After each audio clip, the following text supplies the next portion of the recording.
Go. Nairobi is choking. No. Go. Nairobi is choking.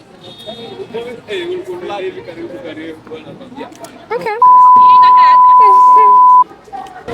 And it is clearly during times like this that we understand the importance of water. Wrong one. And it is clearly during times like this that we understand the importance of water finding its path. Mbona una stop ukiruka? But si lazima ni make your move. Ya? Ama si lazima ni make your move. Ama nafanya flu. Ni sawa lakini una breathe. Na? Ina take long. Kani rudia bila ku. Ruka ukiongea. Si sawa. Haya. Okay. But even as we criticize our faith leaders and the system that continue to fail us, we must also acknowledge the fact that we have played a part in the disaster. Iko sawa. In the city today, this disaster often begins with something as small as someone throwing a piece of paper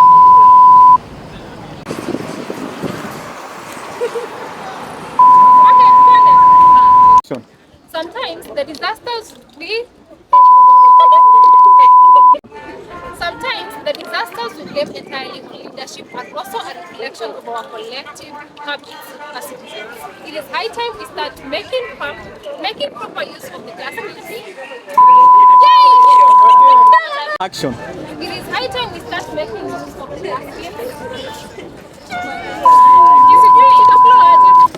So it is high time we start making proper use of the justice.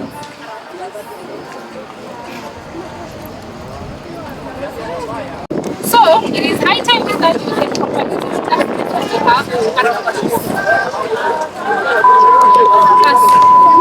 as even though they are not enough, we must begin by using the ones that are available. What we truly need is proper waste management, not only within the city, but also in our own homes and neighborhoods. It's high time for us to be if we all play our part, we can make a difference. It is high time to stop. Action. And as business and car owners continue to count losses.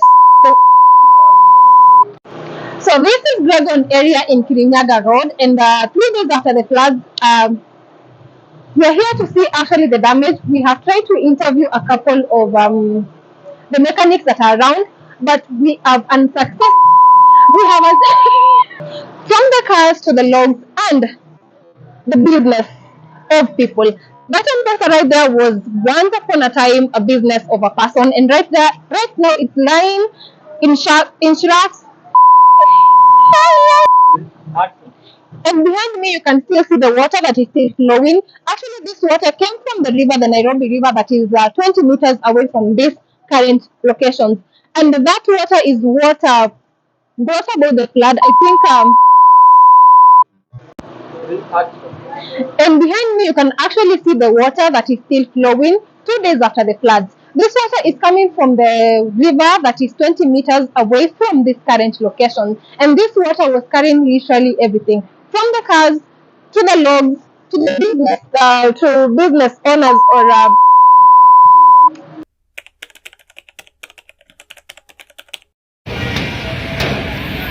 Nairobi is choking.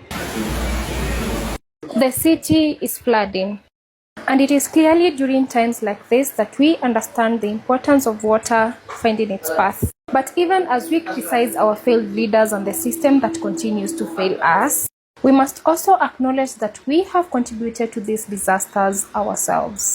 But is it really enough that we continue to complain about a disaster that we bring upon ourselves day in, day out? Even as the government continues to fail us, should we really sit around and do nothing? Or should we wait for Sisi kwa Sisi to save us? In the city today, this disaster often begins with something as small as someone throwing a piece of paper.